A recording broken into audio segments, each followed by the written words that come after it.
시청자 여러분 안녕하십니까? 뉴스타트 1부 시작합니다. 더불어민주당 우원식 의원이 22대 국회 전반기 국회의장으로 선출됐습니다. 야당이 일방적으로 본회의를 강행한다며 국민의힘이 표결에 불참하자 우 의장은 유감을 표하면서 여야가 법정 시한 내 원구성 협상을 맞춰야 한다고 강조했습니다.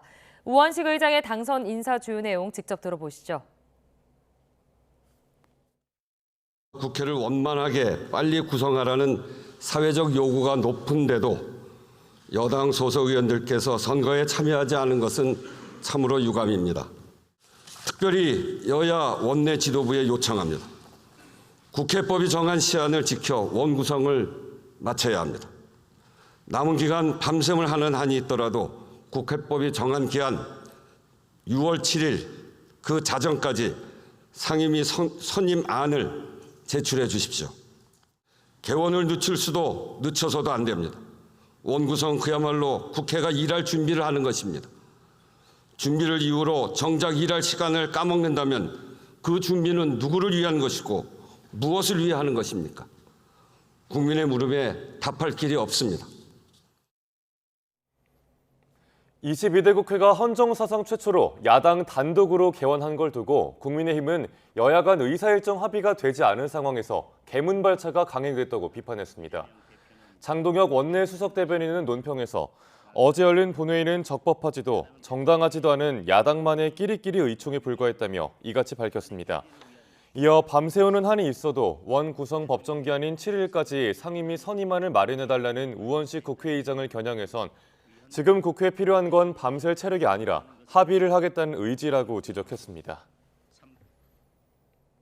여야가 상임위원장 배분 문제를 두고 합의에 이르지 못하면서 결국 본회의는 국민의힘이 불참한 채 반쪽 개최란 불명예를 입게 됐습니다. 여야는 내일까지 대화를 이어가기로 했지만 법사위와 운영위를 두고 강대강 대치가 계속되는 만큼 접점을 찾기가 쉽지 않을 거라는 전망입니다. 김나연 기자입니다.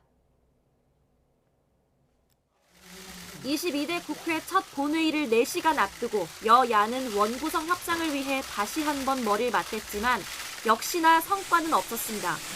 법안 최종 관문인 법사위와 대통령실 담당 운영위, 언론 관련 과방위 위원장 등 쟁점은 크게 3가지로 여당인 국민의힘은 국회 관례를 거듭 강조했습니다. 법사위는 국회의장을 배출하지 않은 원내 2당이, 운영위는 여당이 가져간 전통을 깨지 말자는 겁니다. 의사 일정 합의 없이 이 본회의가 개최되게 된 것에 대해서 강한 유감을 표했고 원구성 협상에 있어서는 의견을 좁히지를 못했습니다. 지난 21대 후반기 국회에서 가지고 있던 7개 상임위를 그대로 유지하겠다는 게 여당 주장입니다. 반면 야당은 다수 의석과 총선 민의를 앞세워 핵심 상임위를 가져올 수밖에 없다는 입장입니다. 원구성 법적 기한인 오는 7일까지 협상이 이뤄지지 않으면 단독으로 상임위원장을 배분하겠다며 관례가 아니라 법을 따르라고 압박했습니다. 지난 21대 국회 전반기처럼 민주당이 18개 상임위를 독식할 수도 있다는 뜻도 내비쳤습니다. 국회에 제대로 된 역할을 하기 위해서는 첫 단추를 꿰는 게 가장 중요한데 법대로 기간 내에 원을 구성해야 된다라고 하는 입장. 상임위원장 선출을 위한 본회의 소집권을 쥔 우원식 국회의장은 필요하다면 밤을 새서라도 기한 내에 협의를 맞춰달라고 사실상 최후 통첩을 날렸습니다. 6월 7일 그 자정까지 상임위 선임안을 제출해 주십시오. 필요하다면 국회의장도 함께 밤샘할 각오가 되어 있습니다. 여야는 일단 오는 7일까지 대화를 이어간다는 계획입니다. 야당 일각에선 주요 상임위원장부터 먼저 선출한 뒤 추후 나머지 논의를 이어가는 등 협상 결렬에 대비한 차선책도 검토하고 있습니다. YTN 김다연입니다. 22대 국회 개원과 함께 세제 개편 논의가 활발해지면서 여야 경쟁에도 불이 붙은 분위기입니다. 민주당이 종부세와 상속세 완화 카드를 들고 나오자 여당은 금투세 폐지 주장으로 압박 수위를 높였는데 중도층 민심을 공략하려는 의도도 읽힙니다. 박광렬 기자입니다. 보수 진영의 의제로 꼽혀온 감세 이슈에 뛰어든 민주당. 1주택 종부세 폐지 검토 언급에 더해 상속세법 개정 목소리까지 공개적으로 나왔습니다. 28년째 5억 원에 머무르는 상속세 일괄공제 금액을 높일 필요가 있다는 겁니다. 이 주택가격 상승에 따라 상속재산가액 5억 원에서 10억 원 대상자가 큰 폭으로 증가한 점을 이유로 들었습니다. 중산층 상속세 대상자가 계속 증가할 것으로 예상되는 상황에서 이들 가구의 세부담을 합리적으로 조정해주는 상속세법 개정안을 검토하겠습니다. 총선 참패와 특검법 전국 속 수세에 몰린 여당 역시 감세 카드로 분위기 반전에 나섰습니다. 지금은 50억 원의 재산을 자녀 2명이 물려받으면 50억 전체의 세금을 매긴 뒤 자녀 각각에 배분하는데 각자의 상속 금액을 기준으로 세율을 적용해 실질 세 부담을 줄이겠다는 보관입니다.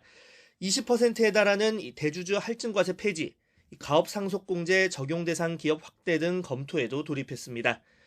여기에 주식 등 금융수익 5천만 원 이상이면 20%를 세금으로 부과하는 금투세 폐지를 당론 1호 법안으로 선정하며 본격 정책 경쟁을 예고했습니다. 금투세 폐지는 결국은 21대에서도 야당의 반대로 이렇게 무산이 되었던 우리 국민들과 함께 야당을 계속 설득을 해서 이 같은 여야의 감세 전쟁이 결국은 중도층 표심을 겨냥한 것이란 해석이 지배적입니다. 국민의힘은 여소야대 정국과 대통령 지지율 하락 속에 반등의 기회 모색이란 숙제가, 민주당은 일정 부분 우클릭을 통해 외연 확장은 물론 수권정당 능력 입증이라는 과제가 있습니다. 물론 야권 핵심 지지층 일부의 부자 감세 비판, 또 각종 특검법 처리를 위해 단일 대우를 유지해야 하는 상황에서 대여 투쟁 전선을 흐트러뜨릴 수 있다는 지적은 부담스러운 측면입니다. 종부세를 막 폐지하려고 하는 게 아니냐, 또 완화하려고 하는 게 아니냐 하는 비판을 막 하고 계시는데 그렇지 않습니다. 지금은 때가 아니다, 이런 생각도 동시에 가지고 계신 것으로. 민주당이 서민과 중산층 부담 완화를 연일 강조하며 여당과의 차별화와 동시에 속도 조절에 나선 이유인데, 이 같은 야권 내 잡음 기류에 여당은 압박 수위를 더욱 높이고 있습니다. 정작 논의를 시작한 민주당이 갈팡질팡하는 모양새입니다. 반론이 나오니까 나 몰라라 하면서 오히려 여당에 대해 부자 감세를 추진한다고 비판하기 시작하는 표리부동은 책임 있는 다수당의 자세가 아닙니다. 다만 세수 부족 경고 등이 들어온 상황에서 감세 포퓰리즘이란 부정적 시각을 어떻게 불식시킬지는 여야 모두의 과제로 꼽힙니다. 이 국가재정 건전성을 고려한 세제 개편 논의가 필요하다는 지적이 적지 않습니다. YTN 박광렬입니다. 문재인 전 대통령은 배우자 김정숙 여사의 과거 인도 방문을 두고 여권에서 제기하는 초호화 기내식 등의 의혹은 국정을 한다면 있을 수 없는 치졸한 시비라고 반박했습니다. 문 전 대통령은 SNS에 최근 점입 가경으로 논란이 커지는 걸 보며 가만히 있을 수 없어 몇 가지 기본적인 사실을 밝힌다면서 이같이 적었습니다. 이어 해외 순방 전용기 기내식은 일반 여객기와 마찬가지로 제공되는 세트 음식 외에 더 고급의 음식을 주문할 수도 먹을 수도 없다며 초호화 기내식은 원천적으로 불가능하다고 설명했습니다. 국민의힘은 문재인 전 대통령이 부인 김정숙 여사의 인도 방문 논란에 직접 입장을 밝히자 손바닥으로 하늘을 가려도 타지마할의 진실을 숨길 수는 없을 것이라고 맞받았습니다.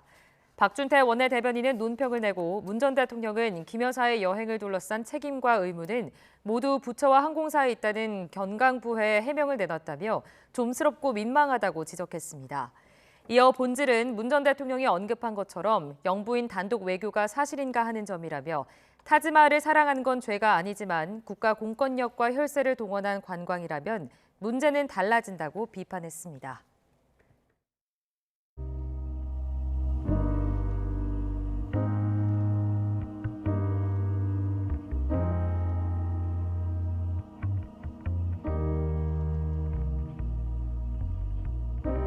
Everybody loves the things you do.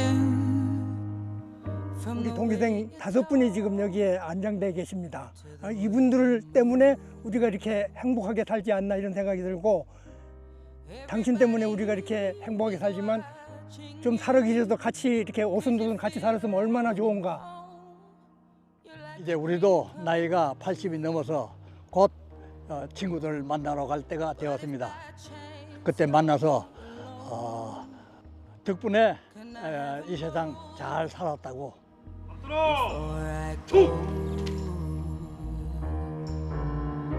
'Cause I've been by myself all night long, hoping you're someone I used to know. 수고했어. 잘 있어라. 다음에 올게. You sound like a song. My God, this reminds me.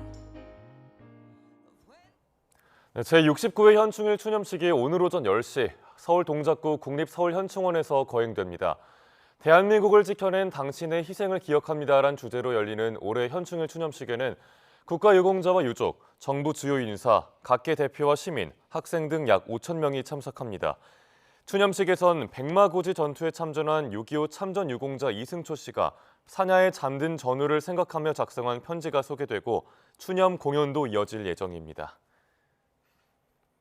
국방부는 어제 국립서울현충원에서 신원식 국방부 장관 주관으로 호국의 형제 6호 안장식을 거행했습니다. 국방부는 유해가 발굴된 뒤 형제 관계가 확인돼 70여 년 만에 돌아온 장남이자 형 고 전병서 파사 유해를 국립서울현충원에 먼저 묻힌 동생 고 전병화 2등 상사와 함께 안장했다고 밝혔습니다. 형인 고 전병서 파사는 6.25 전쟁이 발발하자 1950년 12월 자진 입대해 국군 제8사단에 배치된 뒤 1951년 8월 동부전선에서 펼쳐진 노전평 전투에 참전했다. 26의 나이로 전사했습니다. 이후 지난 2021년 6월 강원도 인제군에서 고인의 유해가 발굴됐으며 지난해 11월 신원이 최종 확인돼 75년 만에 동생과 함께 잠들게 됐습니다. 현충일은 나라를 지키다 숨진 호국 영령을 추모하는 날이죠. 하지만 국가를 위해 복무하다 다치는 수많은 장병에 대한 지원은 여전히 미흡한 게 현실입니다. 심지어 부상으로 제대를 한 뒤엔 도움을 청할 곳조차 없어 전국에서 부상 제대 군인을 지원하는 곳은 서울시가 유일합니다. 김연아 기자가 보도합니다. 26살에 입대했던 진연수 씨는 군 훈련소에서 훈련 중 넘어져 허리를 심하게 다쳤습니다. 주간판 탈출로 부상 2달 만에 수술을 받았지만 1년 뒤엔 혼자 걸을 수 없는 지경이 됐고 합병증으로 방광 기능이 영구 상실되는 장애까지 생겨 제대에 석 달을 앞두고 전역했습니다. 진짜 이거는 내가 살아있는 게 아니다라고 생각할 만큼 그런 많은 충격을 받았었는데요. 진 씨는 전역 후 보훈 신청을 하고 싶었지만 현역병이 아니어서 군 도움을 받을 수도 없었습니다. 남은 희망은 전국에서 하나뿐인 서울시 부상제대 군인 상담센터. 장애 등급 판정부터 군 보상을 위한 검사와 서류 작성 등을 세세하게 도움받으며 심신이 크게 안정됐습니다.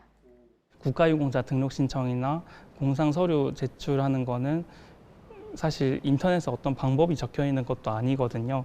다쳐서 전역하고 아무도 몰라준다는 마음이 정말 착잡하고 답답할 텐데 꼭 한번 이렇게 도움을 받으셨으면 좋겠다는 생각입니다. 부상제대 군인 상담센터는 지뢰로 발목을 잃은 이주은 대위가 오세훈 서울시장에게 건의해 2022년 문을 열었습니다.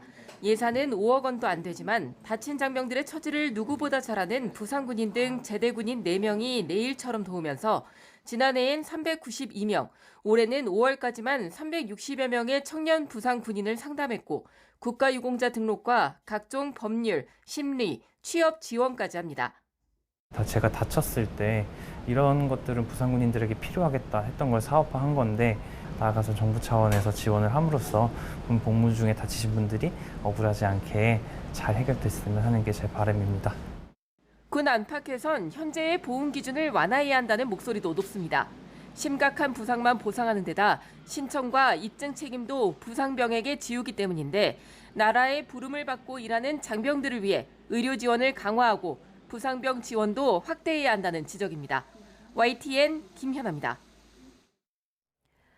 9.19 군사합의 효력이 정지되면서 그동안 멈췄던 서북도서와 군사분계선 일대에서의 포사격 훈련이 본격화할 수 있게 됐습니다.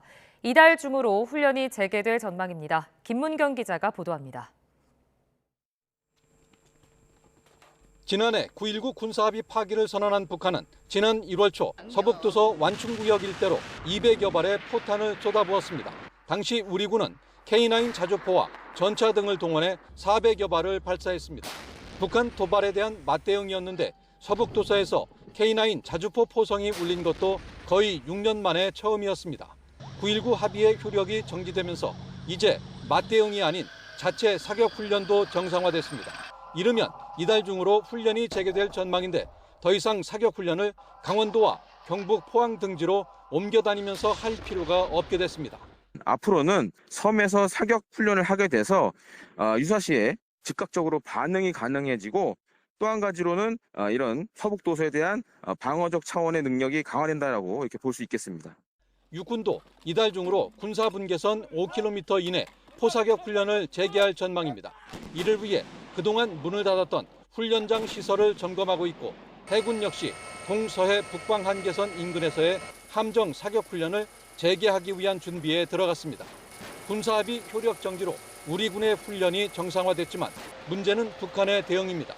올해 초에 그랬던 것처럼 해안부 사격을 재개함으로써 서해상에서 군사적 긴장을 고조시키는 방향으로 나갈 수 있다고 봅니다.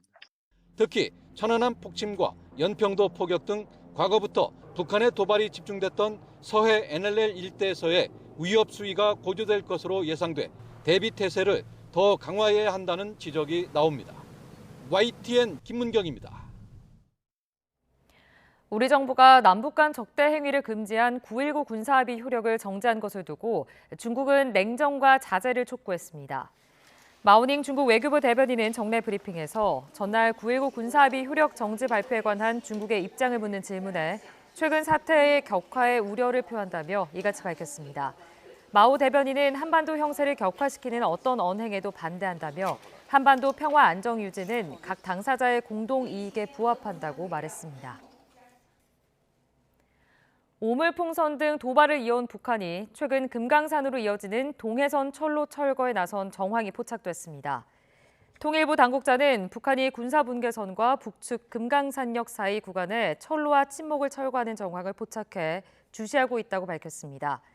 이 당국자는 김정은 국무위원장이 지난 1월 최고인민회의 시정연설에서 접경 지역의 모든 남북 연계 조건 분리를 위한 단계별 조치를 언급한 데 따른 것으로 보인다고 설명했습니다. 이른바 죽음의 백조라고 불리는 미군 B-1B 전략폭격기가 한반도를 찾아 우리 전투기와 함께 합동 직격탄을 투하하는 훈련을 했습니다. 이번 한미 전투기 연합훈련은 북한이 추가 도발을 하면 강력히 대응하겠다는 메시지가 담겼습니다. YTN 조용성 기자가 전해드립니다. 바다 위 푸른 하늘을 가르며 다양한 전투기가 편대 비행합니다. 한반도 상공을 굽어오는 전투기는 미군의 전략폭격기 B-1B와 우리군의 F-15K입니다. B-1B가 목표 지점으로 합동 정밀 직격탄 제2담을 투하하자 목표물을 정확히 타격합니다. 제2담은 기존 재래식 폭탄에 유도 장치와 날개 키트를 달아 사전에 입력된 목표물을 향한 주야간 정밀 폭격이 가능합니다. 미국 전략폭격기가 한미 연합공중훈련을 진행한 것은 올해 두 번째이고 특히 B-1B가 한반도에서 제2담 투하 훈련을 한 것은 7년 만입니다. 이번 한미연합훈련은 잇따른 북한의 도발에 경고장을 보낸 것으로 풀이되는 동시에 지난 아시아 안보회의 한미 국방장관 회담 때 양국의 확장 억제 공약을 재확인했다는 의미를 담고 있는 것으로 풀이됩니다. 우리 군은 이번 훈련이 한미연합 방어 태세를 확고히 하고 확장된 억지력을 보여주는 계기로 보고 있습니다. 이번에 대북 경고와 한미의 확장 억제력의 강화 이런 의미도 같이 들어있고요. 특히 우리 국민들에게는 한미가 강력한 대응을 하고 있다라고 하는 그런 신뢰도 주는 의미가 있다고 생각이 듭니다. 미 해군의 로널드 레이건 핵 항공모함이 이달 중 방한해 한미일 연합훈련에 참가할 것으로 전망되는 등 북한의 도발 수위에 맞춘 군 대비 태세 수위는 갈수록 높아갈 것으로 보입니다. YTN 조용성입니다.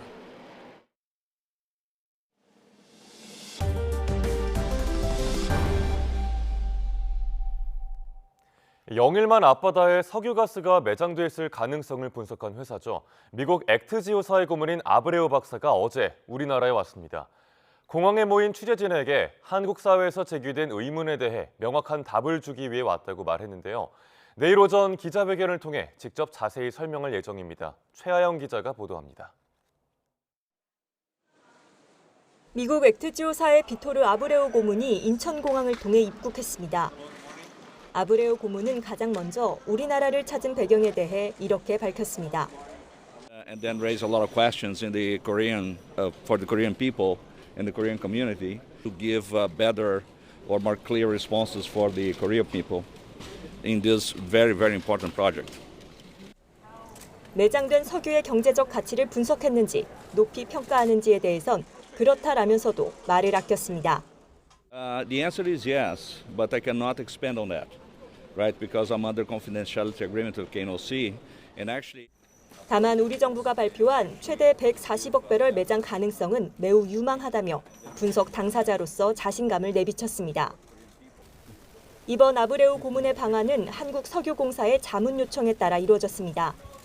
최근 온라인을 중심으로 가정집 모습의 액트지오 본사가 공개되는 등 전문성을 두고 의구심이 잇따르자 이를 불식하기 위한 취지로 보입니다.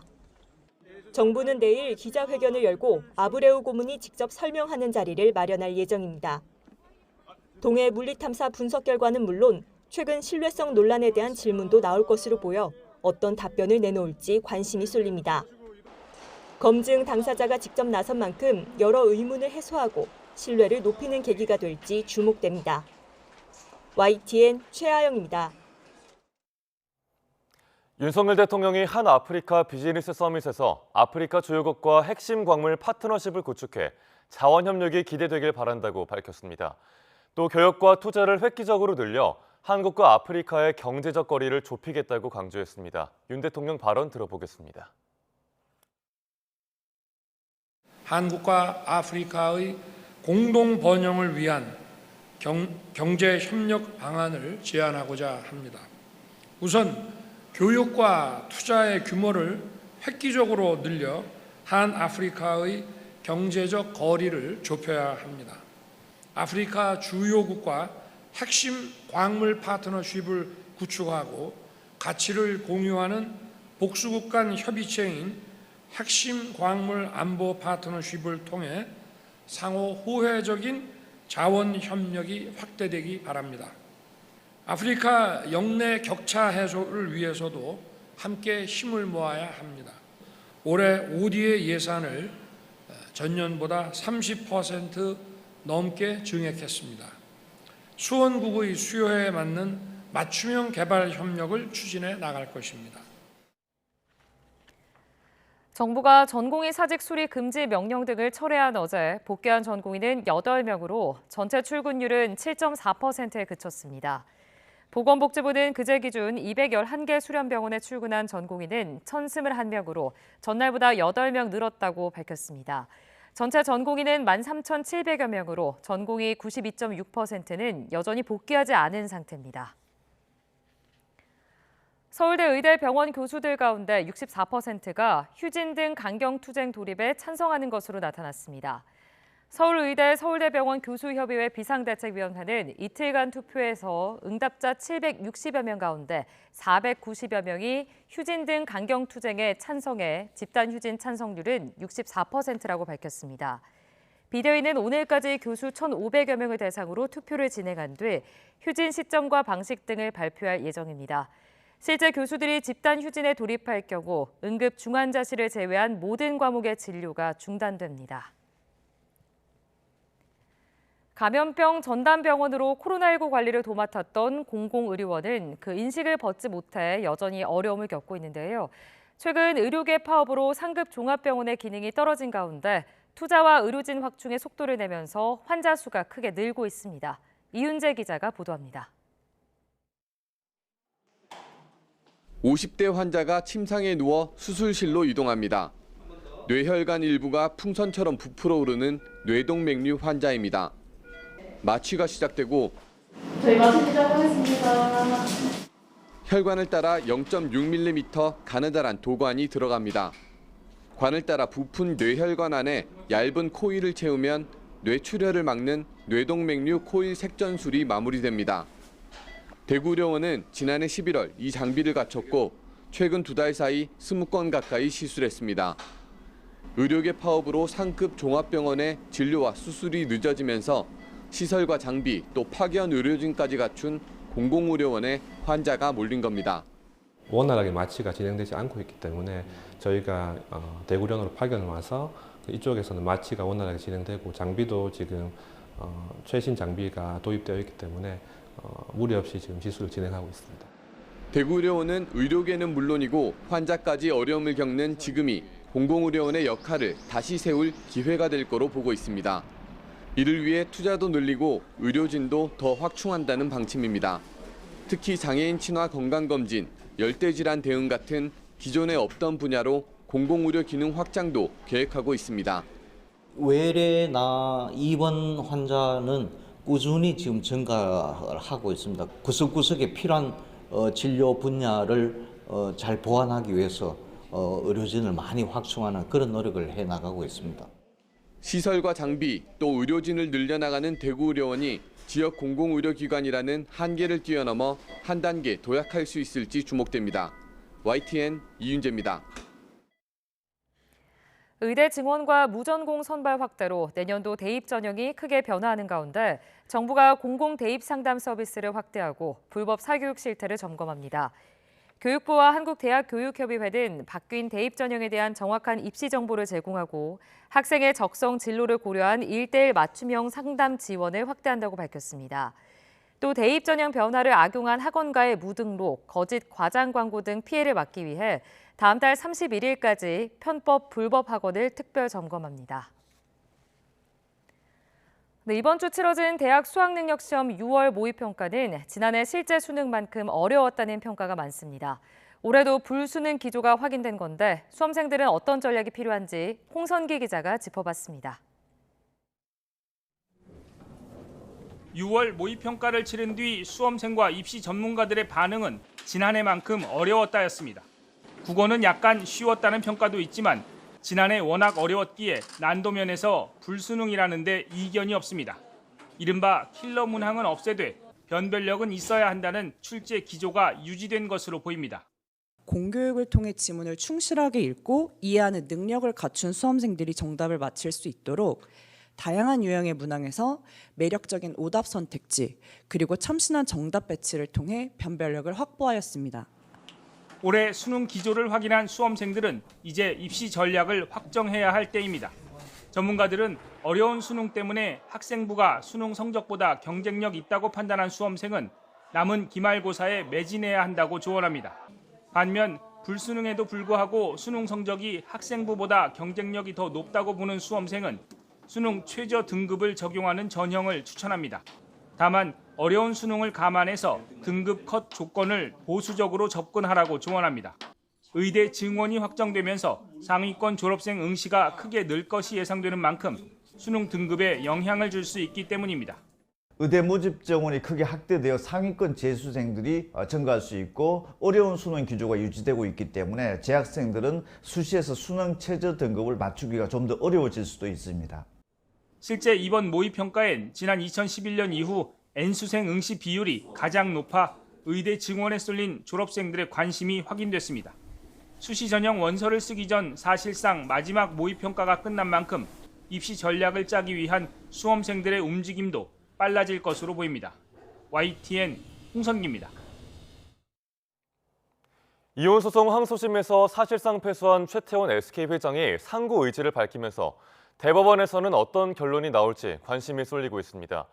법조계에서는 가사소송 특성상 결론을 뒤집기 어렵다는 의견과 대법원이 법리를 다시 판단할 거란 전망이 엇갈리고 있습니다. 김다현 기자가 보도합니다.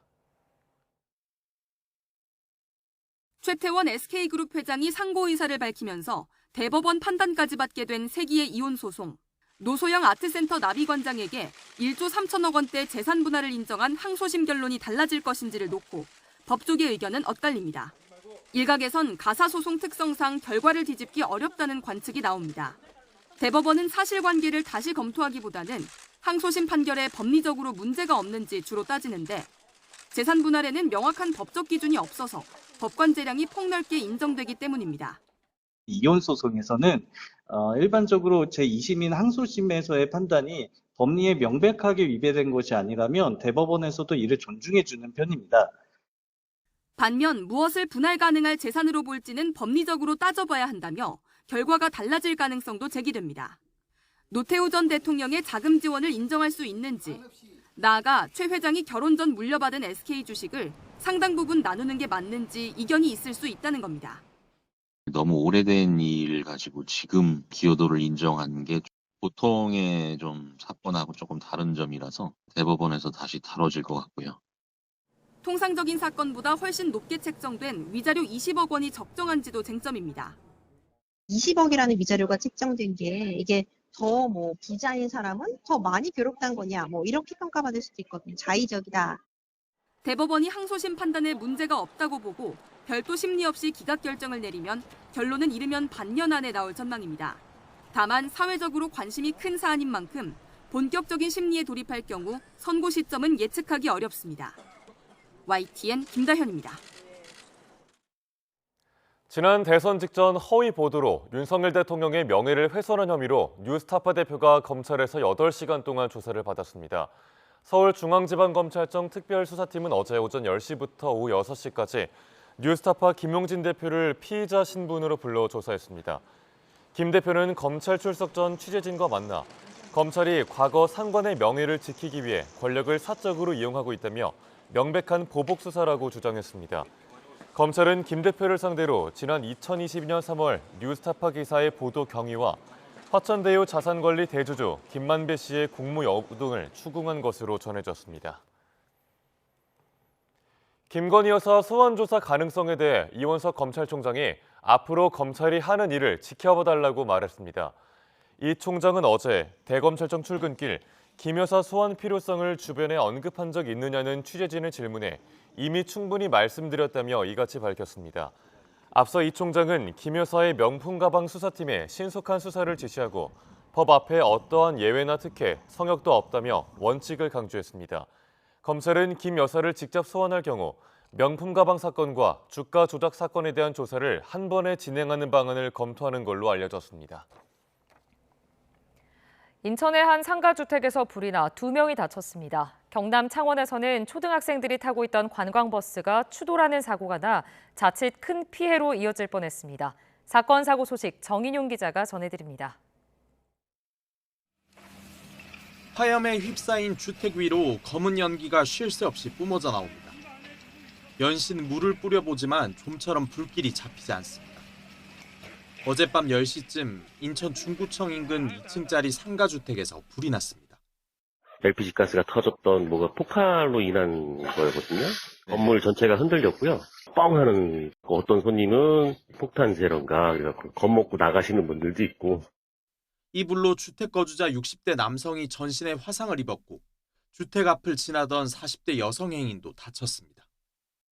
경기도 평택시 서탄면의 한 전자부품 생산 공장에서 큰 불이 나 5시간여 만에 불길이 잡혔습니다.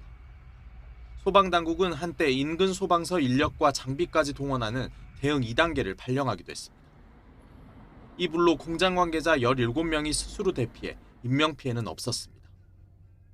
어제 오후 5시 35분쯤 경남 창원시 마산해운구 내섭 중부 내륙고속도로에서는 수학여행을 다녀온 초등학생을 태운 관광버스 2대가 추돌하는 사고가 났습니다. 이 사고 여파로 앞서가던 트럭과 SUV도 잇따라 추돌했고 초등학생 6명 등 모두 8명이 가벼운 부상을 입었습니다.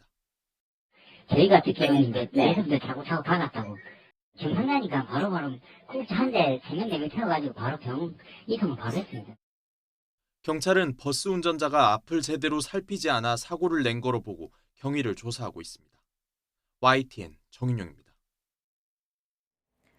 한 유튜브 채널이 밀양 여중생 집단 성폭행 사건 가해자들의 신상 정보를 잇따라 폭로한 가운데 피해자 지원단체는 피해자와 가족이 가해자 공개에 동의한 적이 없다는 입장을 냈습니다. 한국성폭력상담소는 보도자료를 내고 피해자 측은 해당 유튜브 채널이 밀양 집단 성폭력 사건에 대해 첫 영상을 게시하기 전까지 전혀 모르고 있었고 사전 동의를 질문받은 바도 없다고 밝혔습니다. 한국성폭력상담소는 이 유튜브 채널에 삭제와 수정을 재차 요청했으며 피해자의 일상 회복이나 의사 존중과 거리가 먼 일방적 영상 게재와 조회수 경주에 우려를 표한다고 전했습니다. 청주에는 한 아파트 상가 업주가 화장실에 카메라를 설치한 혐의로 경찰 조사를 받고 있습니다. 청주 청원경찰서는 불법 촬영 혐의로 A씨를 불구속 입건했습니다. A씨는 2022년 9월부터 청주의 한 아파트 상가 화장실에 불법 카메라를 설치해 불특성 다수의 여성 신체를 촬영한 혐의를 받고 있습니다. 시인이자 시민운동가인 송경동 씨가 2015년 미신고 불법 집회를 주도한 혐의로 8년 만에 벌금형을 확정받았습니다. 대법원은 집회시위법 위반 혐의로 기소된 송 씨에게 벌금 150만 원을 선고한 원심을 확정했습니다. 송 씨는 지난 2015년 2월 7일 사전 신고 없이 서울 종로에서 통신사 소속 비정규직 근로자 처우의 개선을 촉구하는 5개 집회를 개최한 혐의로 이듬해 재판에 넘겨졌습니다. 700억 원대 회사 돈을 빼돌린 혐의로 실형이 확정된 전직 우리은행 직원 형제와 일당의 범죄 수익 은닉 혐의 1심 판결에 검찰이 항소했습니다. 서울중앙지방검찰청은 전 우리은행 직원 45살 전모 씨 등 피고인 12명의 1심 판결에 항소했습니다. 검찰은 이들이 은닉한 범죄 수익 규모가 크고 방법이 지능적인 점, 피해가 회복되지 않은 점 등을 고려했다고 설명했습니다. 법원은 지난달 30일 사문서 위조와 업무방해, 범죄수익 은닉규제법 위반 등의 혐의로 기소된 전 씨와 동생에게 각각 징역 4년과 징역 3년을 선고했습니다.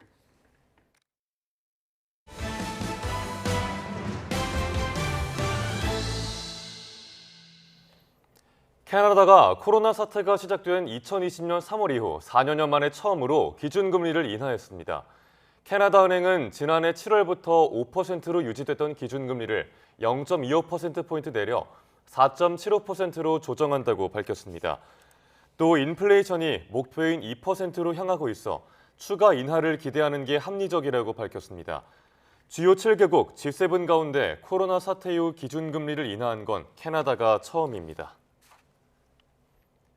중국이 미래 전략 산업으로 이른바 저공 경제를 띄우고 있습니다. 네, 이미 무인 드론을 활용한 택시와 택배 등이 상용화 단계에 접어들고 있는데요. 강정규 특파원이 중국의 드론 수도로 통하는 남부 대도시 선전에 다녀왔습니다. 조종석 없는 드론 택시가 승객 1명을 태우고 하늘로 떠오릅니다.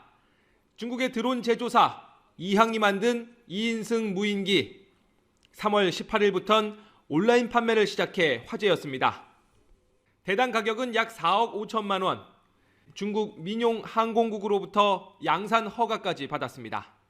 我们正在做航线飞行的准备，全力推动商业化的开展。大家说的空中出租车，相信在不久的将来就会应用。 상자에 택배를 가득 실은 드론들이 이륙을 준비합니다. 시내 도로를 달리는 일반 택배가 하루 150건을 배송한다면 드론 택배는 500건도 가능합니다. 스마트폰으로 직접 드론 배송 주문을 해보겠습니다.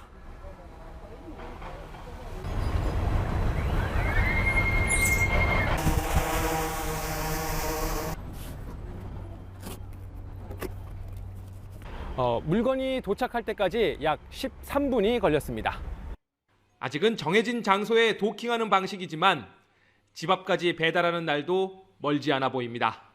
挺方便的，因为这里附近如果你要出去外面买很远，然后也没有什么店，然后这个很方便，在公园里面。 이 밖에도 드론으로 농약을 뿌리거나 측량을 돕고 순찰을 하기도 합니다. 고도 1000m에서 3000m 사이 공역을 활용한 이른바 저공 경제입니다. 土地更大还是海洋更大？但实际的回答是天空最大。 드론의 수도로도 불리는 중국 남부 대도시 선전은 1,700곳 넘는 관련 기업이 유기적인 산업 생태계를 이루며 연간 18조 원의 생산 효과를 내고 있습니다. 내후년쯤엔 중국 전역의 저공 경제 규모가 200조 원을 돌파할 거란 전망도 나옵니다. 중국 선전에서 YTN 강정규입니다. 세계 최고의 품질을 자랑하는 장미의 나라 불가리아에서 장미축제가 열렸습니다. 그런데 불가리아 장미 농가는 최근 기후 변화로 근심이 많다고 합니다. 김잔디 기자의 보도입니다. 장미꽃잎을 흩뿌려 놓은 길을 걷는 것으로 축제는 시작됩니다. 분홍 장미로 엮은 예쁜 머리띠를 두르고 꽃잎을 가득 담은 바구니를 들고 춤을 춥니다. 전통 의상을 입은 젊은이들이 장미 수확이 끝났음을 축하하며 장미 축제를 여는 겁니다. 세계적으로 유명한 불가리안 로즈와 축제를 즐기기 위해 올해도 전 세계에서 관광객들이 이곳을 찾았습니다. 장미꽃밭을 거닐며 불가리아의 상징인 분홍빛 장미, 다마세나의 향에 흠뻑 취해봅니다. I think it's beautiful just to see how important the rose oil and the festival just kind of brings people into the culture, and between the music and dance and even food and things that are available, it's really exciting just to get to share in that culture. 하지만 18세기부터 장미를 재배해온 농가에서는 축제가 즐거울 수만은 없습니다. 세계 최고급 로즈 오일을 생산하기 위해 장미가 밤새 내린 이슬을 머금고 있을 때 새벽 시간에 맨손으로 꽃송이를 채취하는데 이른 더위로 장미 수확이 한 달가량 앞당겨졌고 급격한 기온 변화에 장미 품질에도 차이가 생겼기 때문입니다. Като имаме в предвид, че в началото на розовата кампания беше изключително горещо с температури над 30 градуса по Целзий. 최고의 향을 내기 위해선 장미 꽃송이를 딴 뒤 24시간 안에 증기 증류 과정을 거쳐야 하기 때문에 제품 생산 공정도 서두를 수밖에 없습니다. 고급 화장품과 향수의 주 원료가 되는 불가리아산 로즈 오일은 1kg에 2천만 원이 넘어 액체 황금이라고도 불립니다. 전 세계 장미 오일의 3분의 1을 생산하는 불가리아 장미 농가는 급격한 기후 변화가 장미의 품질과 수확량에 영향을 미칠까 우려하고 있습니다. YTN 김찬드입니다. 올여름 기상청이 기록적인 폭염과 집중호우 가능성을 예고한 가운데 벌써 낮 최고 기온이 30도를 오르내리는 등 더위가 기승을 부리고 있습니다. 때이른 더위 속 벌레 출현이 잦아지면서 방역 관련 민원 증가세가 심상치 않은 것으로 나타났습니다. 김대겸 기자의 보도입니다.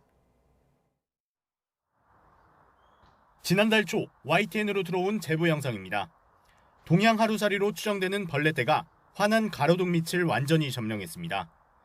제보자는 벌레떼가 너무 이른 시기부터 온 동네를 뒤덮는 것 같다며 우려했습니다. 비슷한 시기 SNS에 올라온 서울 지하철 모습입니다. 역시나 벽면 곳곳이 제집인 양 하루살이떼로 가득합니다. 한 걸음 빨라진 듯한 계절 시기에 벌레들도 활동 시기를 앞당긴 것으로 보이는데 시민 불편이 이어졌습니다. 입구로 들어가기 힘들 정도로 벌레가 많고 겉으로 봤을 때도 너무 혐오스러워가지고 여성분들 같은 경우에는 들어가기 힘들어하세요. 불편함은 통계로도 확인됩니다. 국민권익위원회가 지난달 20일부터 26일까지 국민신문고와 지자체 민원창구로 접수된 민원을 집계해본 결과 직전주와 비교해 약 1.8배, 320건가량 급증한 것으로 나타났습니다. 키워드를 분석해봤는데 동양하루살이와 모기, 날파리, 러브버그, 방역요청 등 민원 유형도 다양했습니다. 서울시가 제공하는 모기예보 시스템에서도 비슷한 경향이 나타나고 있습니다. 지난주 일요일 기점으로 모기 활동 지수, 즉 일평균 모기 개체수가 연일 최고치 100을 찍고 있고 이에 따른 모기 발생 단계 역시 3단계 주의에서 가장 높은 단계인 불쾌 수준으로 올라섰습니다. 기후온난화의 영향을 받죠. 그냥 봄철에 기온이 높아지면 모기 발생 시기도 빨라지게 되고요. 또 가을철 11월 달까지 이제 모기가 발견이 됐는데 이제는 12월에도 모기가 나타날 수 있습니다. 이 밖에 각종 감염병을 유발하는 참진드기 지수도 지난해 대비 38% 급증했는데 방역당국은 이 역시 최근 기온 상승에 따른 것으로 파악하고 있습니다. 이에 따라 권익위는 전국 지자체에 가장 높은 심각 단계의 민원 예보를 발령하고 평년보다 한 발 앞선 대책을 마련하라고 권고했습니다. 국민들의 피해나 갈등, 불편을 유발하는 그 민원에 대해서 조치를 하도록 저희들이 이제 권고하는 형식으로 나가게 됩니다. 그러면 해당 기관에서는 그 결과를 민원정보 분석 시스템에 입력하게 돼 있거든요. 국민권익위원회는 앞으로도 이상 기온이 이어질 거로 보이는 만큼 관련 민원 추이를 추적하고 사후 관리를 이어나갈 계획이라고 밝혔습니다. YTN 김대겸입니다. 지난 1989년天安门 민주화 시위가 35주년을 맞은 그제 중국은 본토는 물론 홍콩 통제를 강화하며 역사 지우기에 나섰습니다. 반면 미국과 타이완 등 세계 곳곳에선 중국의 인권 탄압을 비판하고 희생자를 추모하는 행사가 이어졌습니다. 정유신 기자의 보도입니다. 타이페이 시민들이 촛불을 모아 8964 숫자를 만들었습니다. 지난 1989년 6월 4일 중국 당국의天安门 시위를 유혈 진압한 날을 의미합니다. 중화권에서 유일하게 추모 집회가 열린 타이완에선 밤 8시 9분이 되자 64초간 묵념이 이어졌습니다. 당시 수천 명의 희생자를 상징하는 붉은색 기둥도 등장했습니다. 我们期待中国会变得不一样的人，也是一件深远的事情。那这件事情可能中国越想隐藏，就让我觉得我们是不是越应该用力去记得。 반면 최근 새 국가보안법이 시행 중인 홍콩 도심에선 종일 긴장감이 돌았습니다. 테난먼 관련 피켓을 들고 1인 시위를 시도한 시민마다 줄줄이 경찰에 연행됩니다. 행위예술가가 아무 말도 없이 8964를 손짓만 했는데도 경찰들이 바로 에워쌉니다. 로마 숫자로 테난먼 시위 날짜가 찍힌 검은 티셔츠를 입었다는 이유로 끌려가기도 합니다. 지난 한 주 동안에만 홍콩 경찰에 10여 명이 체포된 것으로 알려졌습니다. 홍콩 주재 미국 영사관에선 행사 대신 창가에 전자촛불을 올려놓고 희생자를 추모했습니다. For me, by myself, I just want to remember. For others, I guess just to show that we haven't forgotten despite everything. 35년 전 그날 역사 현장인 중국 베이징 천안면 주변은 하루 종일 평온했습니다.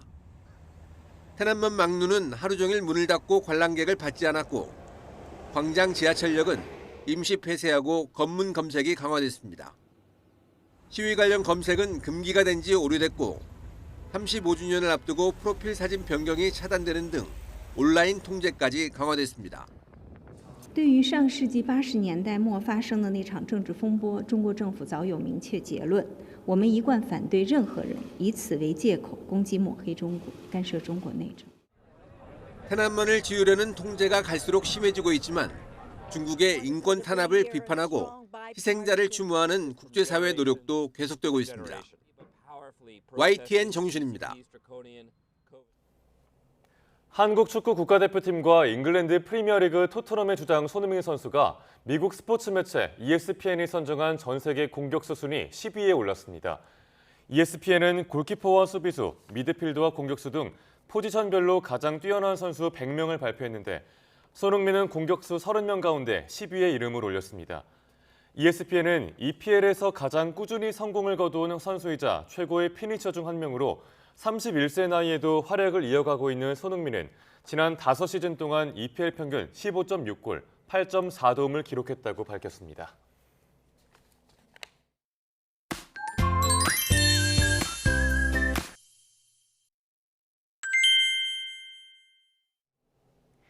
현충일인 오늘도 불볕더위가 이어집니다. 현재 서울 기온은 19.5도로 선선하지만 낮에는 30도, 대구는 28도까지 올라서 덥겠는데요. 일교차가 10도 이상 크게 벌어진다는 점 염두에 두시길 바랍니다. 이렇게 기온이 크게 오르면서 대기 불안정으로 곳곳에 소나기도 지납니다. 강원도와 충청 그리고 호남 지역인데요. 천둥, 번개를 동반하면서 요란하게 내릴 것으로 보입니다. 오늘도 자외선과 오존이 강하겠고요. 경기 남부는 오전에 일시적으로 공기가 탁할 것으로 예상됩니다. 현재 기온 살펴보겠습니다. 현재 춘천이 16.8도, 청주 19.4도고요. 낮 기온은 서울이 30도, 춘천과 청주 29도, 대구 28도까지 오를 것으로 예상됩니다. 날씨였습니다. 뉴스타트 1부 마칩니다. 잠시 후 2부가 이어집니다. 시청해주신 여러분 고맙습니다.